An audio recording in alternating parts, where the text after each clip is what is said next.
Mahigpit na ipinagbabawal ang paggawa ng uling sa Kalasyaw, Pangasinan. Narito ang report.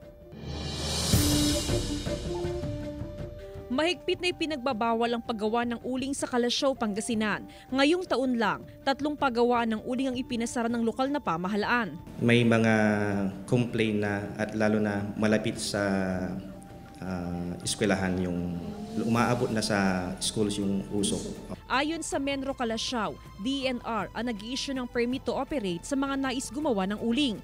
Wala ni isang negosyante sa bayan ang nabigyan ng permit, kaya mahigpit ang monitoring ng tanggapan sa mga barangay na dati nang gumagawa ng uling. At para hindi matigil ang negosyo ng ilang charcoal maker, sa ibang bayan na sila nag-uuling, habang sa Kalasyaw na lang nila isinasagawang repacking.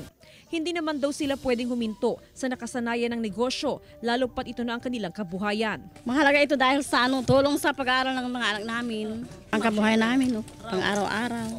Wala namang nakikitang problema dito ang LGU. Importante lang daw na meron silang permit mula sa bayan kung saan nila ginagawa ang uling. Kasama si Daryl Peralta, Jasmine Gabriel Galban, One North Central Luzon.